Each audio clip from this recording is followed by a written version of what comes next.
ఇప్పుడే మాట్లాడి వెళ్ళినటువంటి శ్రీమతి పురంధేశ్వరి గారు నిజంగా నేను మనస్ఫూర్తిగా నమ్ముతున్నటువంటి మాట, వారు రాజమండ్రి పార్లమెంటు సభ్యులుగా ఎంపిక కావడం అనేది మనందరి అదృష్టం అనేటువంటి మాటను కూడా మీకు మనం చేస్తున్నాం.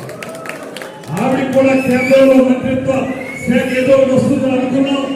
రాకపోయినప్పటికీ కూడా విశ్వవిఖ్యాత నట సార్వభౌమ ఎన్టీ రామారావు గారి కుమార్తెగా వారు అనేక రకాలుగా అభివృద్ధి చెందినటువంటి విధానం, మాజీ కేంద్ర మంత్రిగా కూడా మొత్తం సమస్యల మీద సంపూర్ణమైనటువంటి అవగాహన నాయకురాలిగా వారి యొక్క మార్గదర్శకత్వం మనందరికీ ఉపయోగపడుతుందనేటువంటి మాటను కూడా తెలియజేసుకుంటుంది.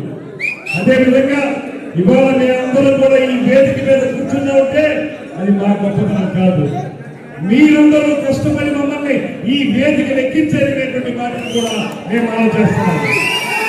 కొన్ని పదవుల్లో ఉండటంలో కొన్ని పదవులు చేసుకున్న వల్ల మేము వేదిక మీద ఉన్నాం, కానీ నిజానికి సన్మానం కానీ అభిమానం కానీ సత్కారం కానీ పొందవలసింది ముందు కూర్చున్నటువంటి కార్యకర్తలు మాత్రమే. ఇక చెప్పాల్సి వస్తే రావటం ఒక్కొక్కసారి లేట్ అవుతుంది, కానీ రావటం మాత్రం అదే జరిగింది. మీరందరూ కోరుకున్నారు, నన్ను శాసనసభ్యులు చేయాలని కోరుకున్నాను. శాసనసభ్యుడు మాత్రమే కాకుండా మంత్రిగా కూడా చూడాలని మీరందరూ కోరుకున్నారు.